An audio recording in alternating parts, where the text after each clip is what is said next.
Hi, I am Justin Paperny, and today I'm going to talk about the greatest mistake I made in federal prison that could have gotten me into a lot of trouble.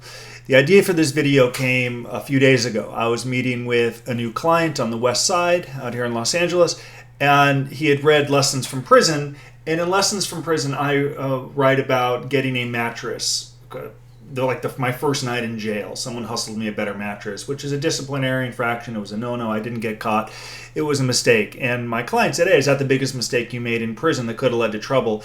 And no, a lot of guys worked their way into some mattresses. I shouldn't have done it. It wasn't my biggest mistake. I'll get into that in a moment. I will tell you that I had a lot of breaks in prison, and breaks included not getting caught for a couple of foolish things that I did. And it's not enough to say I didn't have bad intent. I mean, how many great people watching this might be in trouble who didn't have criminal intent? It's pervasive throughout the system. So intent doesn't matter. It's what you actually do.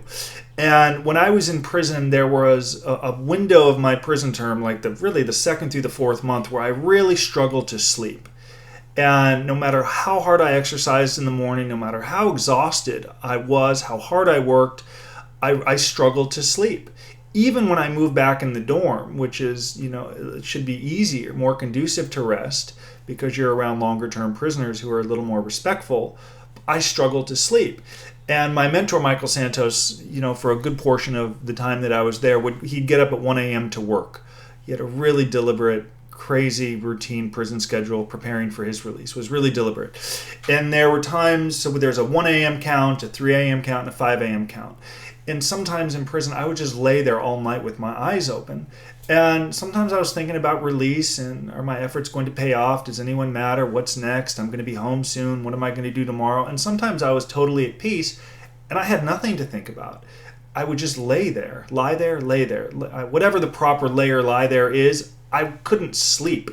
And occasionally I would see Michael walking by my cubicle after the 1 a.m. count cleared because he'd go to work, and sometimes I'd say, dude, I can't sleep. I can't rest. I don't know what to do. And he was very supportive and said, this is part of prison and part of your routine, and you'll adjust. And you just have to power through it, bud. You still have to run tomorrow. You still have to get your work in. You still have to continue to do everything. It's part of the adjustment.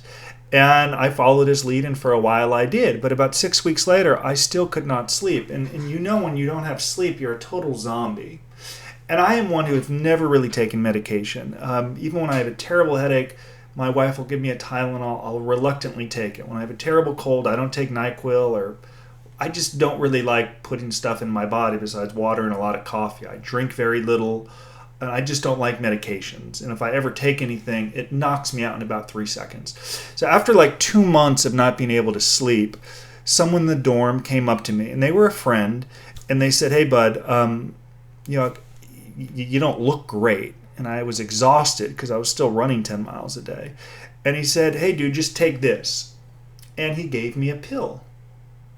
And, I knew that it was wrong. I knew that you don't take medication if it's not on your approved list, which I wasn't taking any medications. I know that a number of men, when they go to the pill call, will put the pill in their mouth, not swallow it as they're supposed to, and take it upstairs and trade for it. But I couldn't resist temptation. I couldn't resist. And I took it. And I slept like a baby that night.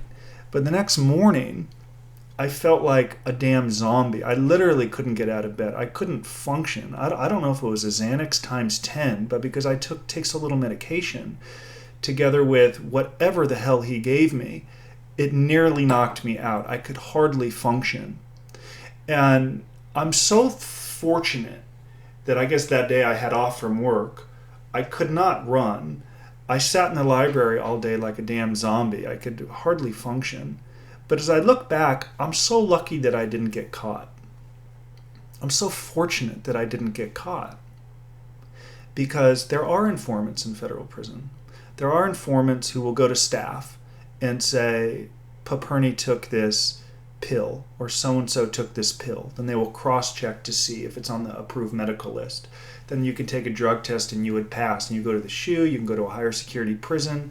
It could be a total nightmare. In this case, I got very lucky. It was a friend of mine that just wanted to help me. I didn't even give him anything in return. He was like, dude, you need to sleep. You look terrible. Take this, and I did. But it could have gone disastrously had somebody seen it. had I been called in for a drug test the next day, and I was drug tested twice in federal prison, and I passed both times, of course. It was just that one day. And I remember feeling like a hypocrite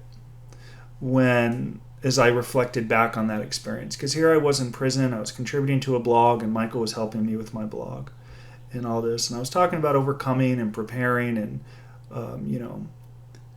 getting through this experience with dignity and overcoming struggle, and there's ups and down days. And I felt very much like a hypocrite because I was writing this out to the world through my blog, yet here I am succumbing to temptation and taking a pill. So I have to own it. I wasn't always 100% authentic. I gave in and I took a pill, and it really could have gone badly. So that's the biggest mistake that I made in federal prison. I just didn't get caught. So to those of you going in, never take medication if it's not on your approved list. Resist the temptation to take anything as badly as you might need to sleep. And literally, that's the rationalization, right? I hadn't slept for 2 months. I was a zombie. I needed to rest, and I did, even though it knocked me out the next day and I feared that I was going to get caught or somebody was going to turn me in. It really impacted the next month of my life, all because I wanted to get a good night's rest. So, as boring as it might be to learn, study disciplinary infractions.